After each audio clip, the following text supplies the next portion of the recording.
কারণ ডাইনে বামে সম্মুখে পিছনে যত মানুষ আছে সব কোরআন ভোলা, সব রাসূলের আদর্শের বাইরে।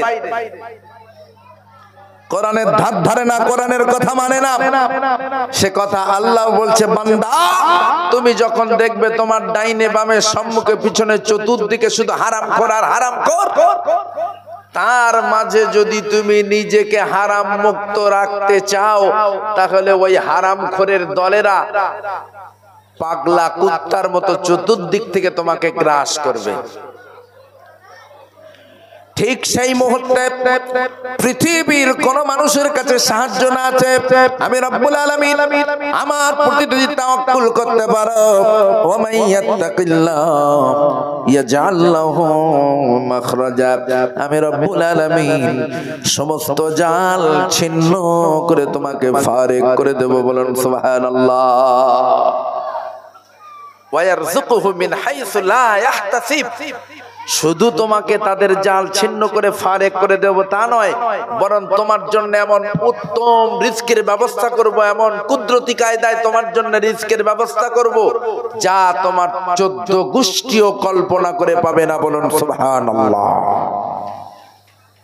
তাই বলি প্রিয় ভাইরা, আসুন ফিরে আসুন, কোরআনের দিকে ফিরে আসুন, আদর্শে রাসূলের ভিতরে ফিরে আসুন। This is my challenge.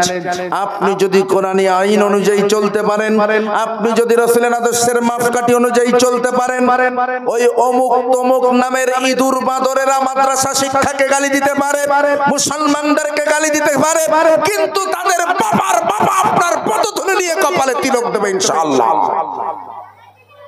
This is my challenge. আপনার ভিতরে যদি রাসূলের আদর্শ থাকে, আপনার ভিতরে যদি রাসূলের সুন্নাহ থাকে, তাহলে সেই নাদনগুলা যাদের ভিতরে শিক্ষা দীক্ষা নাই, তারা আপনাকে গালি দিতে পারে বটে, বাট তার বাবার বাবা আপনার পদধূলি নিয়ে কপালে তিলক দেবে। প্রমাণ চাইতে পারেন, what is the document? Document দিতে আর কোথায় যাব? তাদের লেখা পণ্ডিত বাল্মীকি মুনির রামায়ণের ভিতরে স্পষ্ট পণ্ডিত বাল্মীকি মুনি বলছেন, এত ইসমিন্নং তরে মেলেচ্ছতাতাং সামাম্বিতাং মুহাম্মদ ইতি খাতাং শিষ্য শাখাং সামাম্বিতাং নিরিপুষ্টি মহাদেবং মরুত্থ নিবাসিনাং বিষ্ণু দশাসু মতিষ্যা অং নমস্তাস্যাই নমা নমা নমা দ্বাদশ শুক্ল পক্ষা অং নমস্তাস্যাই নমা নমা নমা। বলুন সুবহানাল্লাহ। পণ্ডিত বাল্মীকি মুনি স্পষ্ট বলেছেন, আরবের মরু প্রান্তরে এমন একজন মহামানবের আবির্ভাব হবে, যার নাম হবে মুহাম্মদ, বাবার নাম হবে বিষ্ণু দাস, মায়ের নাম হবে সুমতি, যে মহামানব আরবের মরু প্রান্তে জন্মগ্রহণ করে তামাম পৃথিবীর মানচিত্রে সুনাম সুজা সুখ্যাতি অর্জন করবেন। বলুন সুবহানাল্লাহ। মনে মনে ভাবছেন, হুজুর পুজো টুজো করে নিয়ে এরপরে সুবহানাল্লাহ বলতে বলছে।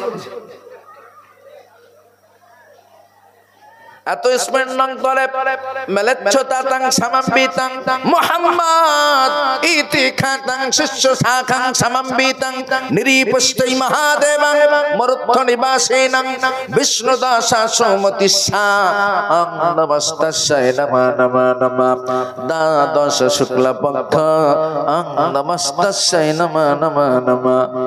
ডাইরেক্ট বলেন পণ্ডিত বাল্মীকি মুনি, আরবের মরু প্রান্তরে এমন একজন মহামানবের আবির্ভাব হবে, যার নাম হবে মুহাম্মদ, বাবার নাম হবে বিষ্ণু দাস, মায়ের নাম হবে সুমতি, যে মহামানব আরবের মরু প্রান্তে জন্মগ্রহণ করে তামাম পৃথিবীর মানচিত্রে সুনাম সুজা সুখ্যাতি অর্জন করবেন। বলেন সুবহানাল্লাহ।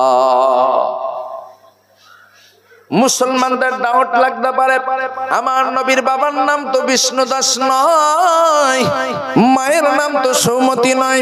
নো ডাউট, আসলে বিষ্ণু দাস শব্দটা হলো সংস্কৃতি, এটাকে যদি ট্রান্সলেট করে বাংলা করেন তাহলে হবে সৃষ্টিকর্তার দাস। এই সৃষ্টিকর্তার দাস শব্দটাকে আবারও যদি বাংলা থেকে ট্রান্সলেট করে আরবি করেন, অটোমেটিক্যালি হয়ে যায় আব্দুল্লাহ। বলুন সুবহানাল্লাহ। সুমতি শাহ, সুমতি তার মায়ের নাম। সুমতি শব্দটাও সংস্কৃতি, এটাকেও যদি ট্রান্সলেট করে বাংলা করেন তাহলে হবে সুন্দর অন্তর। ওই সুন্দর অন্তর শব্দটা আবারও যদি ট্রান্সলেট করে আরবি করেন অটোমেটিক্যালি হয়ে যায় আমিনা। বলুন সুবহানাল্লাহ। পণ্ডিত বাল্মীকি মুনি তার লেখা রামায়ণের ভিতরে নবীকে গালি দিল না, নবীর বিরুদ্ধে মন্তব্য করলো না। আর ভাবতে অবাক লাগে, বর্তমানে কিছু পশু, মানবরূপী কিছু পশু আমার নবীকে ভারতের মানচিত্রে বসে গালি দেয়। আমি তাদের জন্য হেদায়া কামনা করি মালিকের কাছে। আমি তাদের জন্য আফসোস করি এই কারণে, রাসূলের আদর্শ যদি ভারতের জমিনে না আসতো, ভারতের মানুষ সভ্যতা অর্জন করতো না, ভারতের মানুষ অসভ্য থাকতো। এই কথা আমি নয়, কবিগুরু রবীন্দ্রনাথ বলে গিয়েছেন। জোরে বলুন সুবহানাল্লাহ। নবীর আদর্শ যদি ভারতের মানচিত্রে না আসতো, ভারতের মানুষ অসভ্য থাকতো। এই কথা আমার নয়, কবিগুরু রবীন্দ্রনাথের। সুতরাং তারা জানি না কোন স্কুলে পড়ে, কোন পাঠশালায় পড়ে, আদেও তারা পাঠশালায় স্কুলে যায় কিনা, নাকি তারা শুধু গোবর নিয়ে গবেষণা করে, এটা আল্লাহই বেহতার জানেন। দোহাই লাগি আপনাদের কাছে, হে নওজোয়ান, ইসলামকে কলুষিত করতে তারা ইতিহাসকে বিকৃত করছে। ইসলামকে কলুষিত করতে তারা ইতিহাসকে বিকৃত করছে। তারা মিথ্যা মিথ্যা অপপ্রচার করছে। ইতিহাস আজকে আমাদেরকে মিথ্যা শিক্ষা দিচ্ছে, ইতিহাস আমাদেরকে ধোঁকা দিচ্ছে। বর্তমান চলমান পরিস্থিতিতে যে সমস্ত ইতিহাসগুলা পড়ানো হয়, একেবারে বাল্যকালে ছোট স্কুল স্টুডেন্টদের ভিতরে হিন্দু মুসলিম একটা বিচ্ছিন্নতাবাদী এনে দেওয়া হচ্ছে। কিন্তু কখনোই নয়, ইসলাম কখনো হিন্দু ভাইদেরকে দূরে সরিয়ে দিতে চায় না, আর হিন্দু ভাইয়ের শাস্ত্র কোনোদিন মুসলমানদেরকে দূরে সরে দিতে চায় না।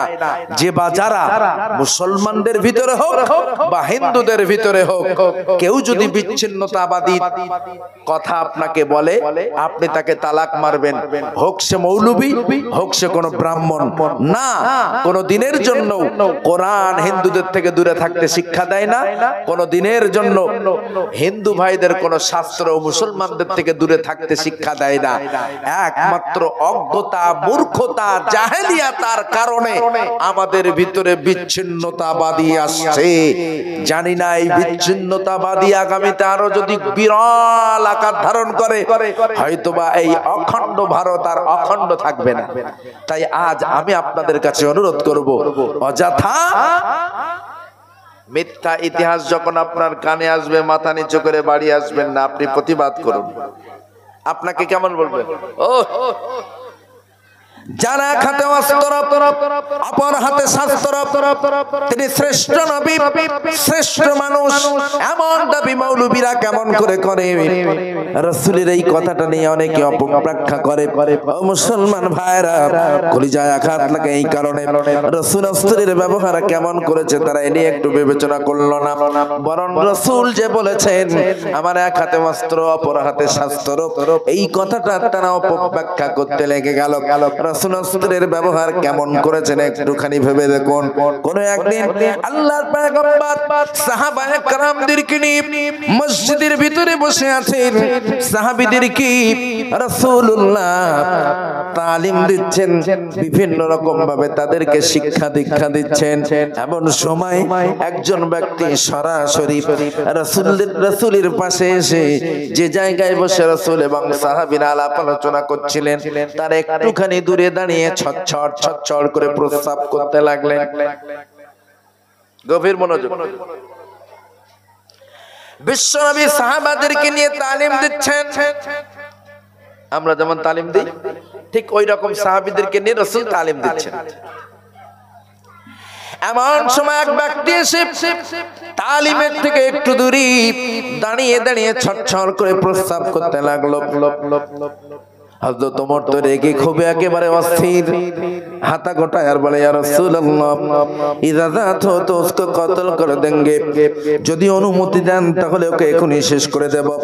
হযরত ওমর খাড়াদস্ত হয়ে তার দিকে যখন দৌড় দিলেন, বিশ্বনবী বলেন, ওমর শান্ত হও, ঠান্ডা হও, থামো, সে যা করে তাতে বাধা দিও না।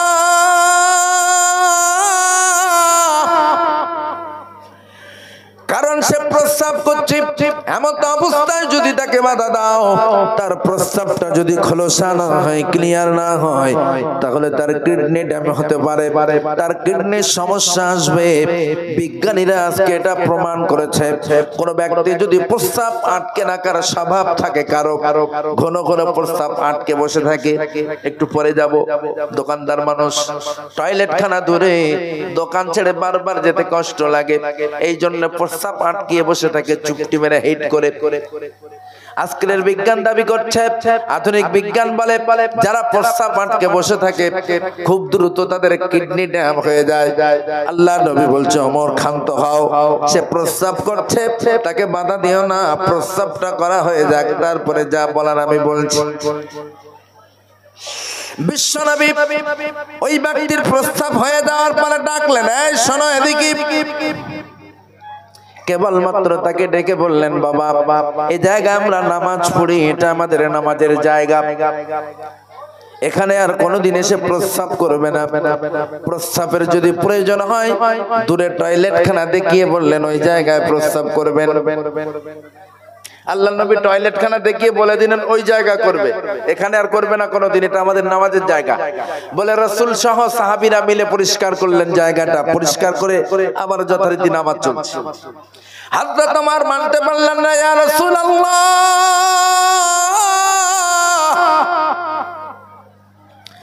আজকে প্রস্তাব করে চলে যায়, যদি কোনো প্রতিবাদ না করি আগামী কাল এসে পায়খানা করতে পারে। সুতরাং এভাবে তাকে ছেড়ে দেওয়া যায় না, অনুমতি যদি দেন এখানে ডেকে এনে তাকে এখনই টুকরা টুকরা করে দেব। কোন নবীর বিরুদ্ধে সন্ত্রাসবাদী তকমা দাও না তোরা একটুখানি ভাবো। বিশ্ব নবী বললেন, ওমর না, আমি নিশ্চিত আমি তাকে নিষেধ করেছি, আমি তাকে যেহেতু নিষেধাজ্ঞা দিয়েছি আর কোনদিন সেখানে প্রস্তাব করতে আসবে না। হযরত ওমর বললেন, না ইয়া রাসূলুল্লাহ, এমন অপরাধীকে ছাড়া যাবে না, তাকে হত্যা করব। বিশ্ব নবী বললেন, ওমর রে, আনা রাহমাতাল লিল আলামিন, আমি হলাম তামাম পৃথিবীবাসীর জন্য রহমত স্বরূপ, রক্ত খননের জন্য নয়, বরং রক্ত খনন বন্ধ করতে রব্বুল আলামিন আমাকে তামাম পৃথিবীবাসীর জন্য রহমতের নবী করে পাঠিয়েছেন। বলুন সুবহানাল্লাহ। হযরত ওমর আর কিছু বললেন না, সে বেটা পেশাব করে চলে গেল। ক্ষণেক পরে তার চুল দাড়ি ভিজে সে আবার ফিরে আসছে। রাসূলকে লক্ষ্য করে সালাম দিয়ে বলেন, আসসালামু আলাইক ইয়া রাসূলুল্লাহ। কি ব্যাপার, একটু পূর্বে না তুমি আমাদের মসজিদে পেশাব করে দিয়ে চলে গিয়েছো? যে হ্যাঁ ইয়া রাসূলুল্লাহ। আবার কেন এসেছো? ওমর বলে, হুজুর দেখলেন তো, আমি না বলেছিলাম পেশাব করে চলে গিয়েছে, আমরা যদি প্রতিবাদ না করি পরে এসে পায়খানা করবে। আবার এসেছে বেটা পায়খানা করতে, কিনা খোঁজ নিয়ে দেখুন। চোখের পানি ছেড়ে দিয়ে প্রতীক কাঁদেন, বলে ইয়া রাসূলুল্লাহ, আমার অন্তর চক্ষু খুলে গেছে, জাহালাত মুছে গেছে, আমি বুঝতে পেরেছি নিশ্চিত আপনি সাধারণ কোনো মানুষ নয়। কারণ আপনি যদি সাধারণ মানুষ হতেন আপনাদের উপাসনালয়ে আমি প্রস্তাব করে চলে যেতে পারতাম না। সাধারণ মানুষ হলে আমার বডির উপর থেকে কল্লাটা উড়ে যেত। ইয়া রাসূলুল্লাহ, আমি চলে যেতে যেতে ভাবলাম না, তিনি সাধারণ মানুষ হতে পারে না, এই জন্য আমি আমার জাহালাতকে মুছে ফেলেছি, অন্তর্চক্ষু আমার খুলে গেছে, আমি ওযু গোসল করে রেডি হয়ে চলে এসেছি। নবীজি গো, আপনার পবিত্র হাত বানিয়ে দিন, এখনই আমাকে ইসলাম ধর্মে দীক্ষা দিন। বলুন সুবহানাল্লাহ। এক হাতে অস্ত্র, অপর হাতে শাস্ত্র, অস্ত্রের বাবার রাসূল কেমন করলেন একটুখানি দেখুন। ও মুসলমান ভাইরা, এমন একটা দুটো নয়, হাজারো দৃষ্টান্ত আছে, হেকায়া। কোন একদিন বিশ্বনবী অত্যন্ত ক্লান্ত পরিশ্রান্ত, ঠিক এইভাবে কোন একটা গাছে ঠেস দিয়ে ঘুমাচ্ছেন। কোন একটা গাছে ঠেস দিয়ে ভাবে ঘুমাচ্ছেন বিশ্বনবী, ক্লান্ত পরিশ্রান্ত শরীর নিয়ে। এমন সময় এক কাফের নঙ্গা তরবার নিয়ে রাসূলের কাছে এসে হাজির। মোহাম্মদ बताओ मेरे हाथ से तुझे कौन बचाएगा। এ বাম দিকের আওয়াজ করছে কারা এরা? এত জোরে নয়, বড্ড সাউন্ড হয়ে যাচ্ছে, একটু আস্তে। मोहम्मद बताओ मेरे हाथ से तुझे कौन बचाएगा। ঘুমন্ত নবী চোখ খুলে দেখে ধারওয়ালা অস্ত্র তার সম্মুখে তাক করে লাগানো আছে, আর আওয়াজ দেওয়া হচ্ছে, বলো ও মুহাম্মদ আমার হাত থেকে তোমাকে কে বাঁচাবে। বিশ্বনবী বিনয়ের সঙ্গে একটা আঙুল উঁচু করে বললেন আল্লাহ সুবহানাহু ওয়া তাআলা। যখনই বললেন আল্লাহ, আমনি থরথর করে কাঁপতে কাঁপতে পথিকের হাত থেকে অস্ত্রটা নিচে পড়ে গেল। এরপর বিশ্বনবী তলোয়ারটা তুললো, তুলবার পরে তাকে পাল্টা বলছে, বেটা তু বতা মেরে হাত সে তুঝে কোন বাঁচায়েগা। বুঝলেন না? রাসূল তলোয়ারটা তুলের পর বলছে, এরপর তুই বাঁচা, তুই বল আমার হাত থেকে এখন তোকে কে বাঁচাবে। সে থরথর করে কাঁপে আর বলে, মুহাম্মদ ইবনে আব্দুল্লাহ অস্ত্র আপনার হাতে, এখন আমার বাঁচানোর মালিক আপনি, দয়া করে আমাকে মাফ করে দেন, ক্ষমা করে দেন, আর কোনোদিন আপনার সঙ্গে এমন দুর্ব্যবহার করব না। বিশ্বনবী তার হাতে তলোয়ারটা ফেরত দিলেন, চলে গেল। কিছু দূর যেতে না যেতে তার অন্তর্চক্ষু খুলে গেল, সে তার অনুভূতি আসলো, তার অনুভূতি জাগলো। যদি মানুষটা সাধারণ মানুষ হতো, যেহেতু আমি তলোয়ার নিয়ে তাকে হত্যা করতে গিয়েছিলাম, অবশেষে আমার তলোয়ার যখন তার হাতে চলে গেল, সে চাইলে আমাকে হত্যা করতে পারত, কিন্তু হত্যা করলো না, বরং আমার তলোয়ার আমাকে ফেরত দিয়ে বলল, যা বাড়ি চলে যা। নিশ্চয়ই ইনি সাধারণ কোনো মানুষ হতে পারে না। আবার ফিরে আসলো বিশ্বনবীর কাছে, এসে ইসলাম ধর্ম কবুল করলো। ও মুসলমান ভাইরা, এমন করে বিনম্রতা ও মহানুভবতার বিনিময় আজকে এক মুহাম্মদুর রাসূলুল্লাহ থেকে প্রায় 200 কোটি মুসলমান হয়েছে। বলুন সুবহানাল্লাহ।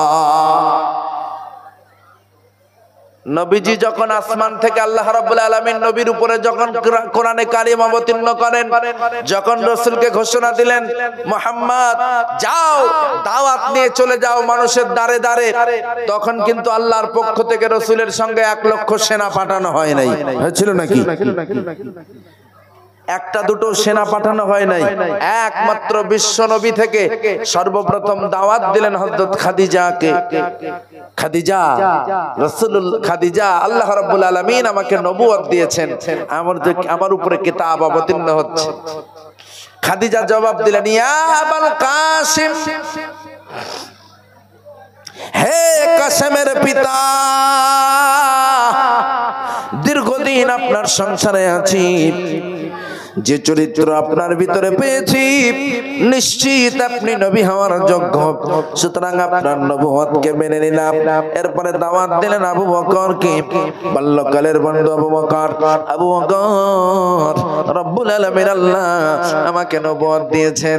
আবু বকর বললেন, ইয়া রাসূলুল্লাহ, বাল্যকাল থেকে আপনার সঙ্গে আমার বন্ধুত্ব আছে, ফ্রেন্ডশিপ আছে, সারাটা জিন্দেগিতে একটা মিথ্যা কথা আপনার কাছে পাই নাই, আজ আপনি মিথ্যা বলবেন এটা আমি কল্পনাও করতে পারি না, সুতরাং আপনার নবুয়তকে মেনে নিলাম, নির্দ্বিধায় নিঃসংকোচে আপনার নবুয়তকে মেনে নিলাম। আবু বকর এবং আম্মাজান খাদিজা এক বিশ্ব নবী থেকে 3 জন হলো। ওই 3 জন থেকে আজকে তামাম পৃথিবীর মানচিত্রে 200 কোটি মুসলমান, প্রায় 200 কোটি মুসলমান। আল্লাহর কসম, আল্লাহর কসম, ওই 1 থেকে 200 কোটি হওয়ার পিছনে কোন লাঠির বল নেই, রক্তের বল নেই, অস্ত্রের বল নেই, একমাত্র রাসূলের মানবতা, বিনম্রতা, মহানুভবতা। জোরে আওয়াজ দিয়ে বলেন ঠিক বললাম নাকি ভুল? এক রাসূল থেকে আজকে 200 কোটি মুসলমান। এই মুসলমানগুলো হওয়ার পিছনে কারণ শুধু রাসূলের মহানুভবতা, মানবতা, বিনম্রতা। লাঠি নয়, অস্ত্র নয়, কিন্তু তারা নির্লজ্জের মতো আওয়াজ দেয়, নির্লজ্জের মতো বলে ভারতে মুসলমান এসেছে অস্ত্রের বিনিময়, ভারতে মুসলমান এসেছে রক্তের বিনিময়, ভারতে মুসলমান এসেছে লাঠির বিনিময়। আজ তাদের চক্ষুতে আঙুল দিয়ে প্রমাণ করে দিতে চাই, ভারতে যদি লাঠির বিনিময়ে মুসলমান আসতো তাহলে এই ভারতের মানচিত্রে প্রায় 850 বছর মুসলমানের রাজত্ব করেছে। যদি লাঠির বলে বলি মুসলমান হতো ভারতে, তাহলে তো তোমাদের মতো একটা ভুচৌ থাকার কথা ছিল না। জোরে বলো ঠিক কিনা? যদি হেমন্ত বিশ্ব শর্মা, যোগী আদিত্যনাথের মতো একটা দুটো থাকতো সেই পিরিয়ডে, তাহলে তামাম ভারতবর্ষ মুসলমানদেরই হয়ে যেত। ওদিকে আমি যাব না। তবে একটাই কথা বলবো, ইতিহাস বিকৃত করে আজ একেবারে বাল্য বন্ধু ছোট্ট ছোট্ট হিন্দু ভাইদের মস্তিষ্ককে বিকিয়ে দেওয়া হচ্ছে। কিভাবে? তাদের ভিতরে ঢুকিয়ে দেওয়া হচ্ছে আমাদের পূর্বপুরুষদেরকে গরুর গোশত খাইয়ে জোরপূর্বক ইসলাম কবুল করিয়েছিলেন। যখন ইতিহাসটা আমি নিজে দেখলাম, আমার নিজেরও খারাপ লাগলো, কারণ আল্লাহ তো এমন অনুমতি আমাদেরকে দেয় নাই। কোনদিনের জন্য বেধর্মীদেরকে জোরপূর্বক গরুর গোশত খাইয়ে মুসলমান করার কথা শিক্ষা ইসলাম দেয় না। কিন্তু কে বা কারা তাদেরকে গরুর গোশত খাইয়েছে, এটাকে উদ্ধার করবার জন্য আমি ইতিহাস নামালাম। অনেক খোঁজার পরে পেয়ে গেছি। সংক্ষেপে বলছি, মাত্র 3 থেকে 4 মিনিট সময় নিয়ে আমাদের উত্তরবঙ্গ অর্থাৎ কুচবিহার এলাকায় একজন রাজা ছিল। রাজা 3 নামে পরিচিত। এক নাম কংস, এক নাম ধনুর্জয়, এক নাম কংস, এক নাম ধনুর্জয়, আর এক নাম গণেশ। 3 নামে পরিচিত একজন রাজা ছিলেন উত্তরবঙ্গের কোচবিহারে। যদিও হিন্দু রাজা, রাজত্ব ছিল তার দীর্ঘদিন। ঠিক ওই পিরিয়ডে, কংসের রাজত্বের পিরিয়ডে 22 আউলিয়া নামক আল্লাহর অনেক ফকির দরবেশমান এলাকায় ঘুরতেন আর দিনের প্রচার করতেন। তার ভিতরে একজন আল্লাহর ওলি মানুষ, নাম হযরত কুতুবুল আলাম। কি বললাম নাম? কুতুবুল আলাম। কুচবিহার এলাকায় ঘুরতেন, মানুষের দ্বারে দ্বারে দিতেন, দিনের দাওয়াত দিতেন। পিছিয়ে পড়া মানুষ যারা কুতুবুল আলামের প্রতি, মহান কুতুবুল আলামের প্রতি মুগ্ধ হয়ে, তার ব্যবহারে তারা মুগ্ধ হয়ে তারা হাতে হাত দিয়ে ইসলাম কবুল করতে লাগলেন। সমাজের পিছিয়ে পড়া মানুষ যারা, যাদেরকে মন্দিরে ঢুকতে দেওয়া হতো না, উচ্চ পদস্থ কোনো মন্দিরে গেলে দূর দূর করে তাড়িয়ে দেওয়া হয়, এখনো দেওয়া হয়। আজ আমি আমার বাংলার হিন্দু ভাইদেরকে লক্ষ্য করে বলবো, রাম মন্দির বানানো হলো, দিস ইজ মাই চ্যালেঞ্জ। আপনি বাংলা থেকে চলে যান, লুঙ্গি পরে দেখেন তো দেখি আপনাকে সেখানে ঢুকতে দেওয়া হয় কিনা। পদে লাথি মেরে তুলে দেবে। এমন অনেক হিন্দু ভাই পশ্চিমবঙ্গের জমিনে আছে যারা রাম মন্দির করানোর জন্য টাকা পাঠিয়েছে, অথচ তারা মন্দিরে গেলে পদে লাথি মেরে তাড়িয়ে দেবে। ওদিকে যাব না। এমন পিছিয়ে পড়া মানুষেরা কুতুবুল আলামের প্রতি মুগ্ধ হয়ে হাতে হাত দিয়ে ইসলাম কবুল করতে লাগলেন দিনের পর দিন। রাজা কংসের সাইক্লোন শুরু হয়ে গেল। একের পর এক হিন্দু মানুষগুলা যদি মুসলমান হয়ে যায়, অচিরাত খুব তাড়াতাড়ি আমার রাজত্ব চলে যেতে পারে, যে কোনো মূল্যে এ ফকিরকে এলাকা ছাড়া করতে হবে। তিনি জুলুম অত্যাচার করতে লাগলেন কুতুবুল আলামের উপরে। কুতুবুল আলাম বেচারা ফকির মানুষ, তার হাতে অস্ত্র নাই, লাঠি নাই, তলোয়ার নাই, তীর নাই, বন্দুক নাই, সে কি আর করবে? তার একজন বন্ধু মানুষ ছিলেন জোনপুরের রাজা। রাজা ইব্রাহিম শাহের কাছে চিঠি লিখলেন, বন্ধু জানো তো আমি একজন আল্লাহর ফকির বান্দা, মানুষের দ্বারে দ্বারে যাই, দিনের প্রচার করি। এই উত্তরবঙ্গের কোচবিহার এলাকায় মানুষের কাছে যে মানুষকে দিনের দাওয়াত দিই, মানুষ আমার ডাকে সাড়া দিয়ে আমার দিকে অগ্রসর হয়। কিন্তু জানো বন্ধু, এই এলাকার রাজা যিনি, রাজা কংস অথবা গণেশ, আমার উপরে জুলুম অত্যাচার শুরু করে দিয়েছে। বন্ধু সাহায্য চেয়ে আপনার কাছে চিঠি দিয়ে বলল, মুসলমান ভাইরা, জনপুরের রাজা সুবিশাল বাহিনী নিয়ে রাজা কংসের বিরুদ্ধে লড়াই করবার জন্য আসলেন।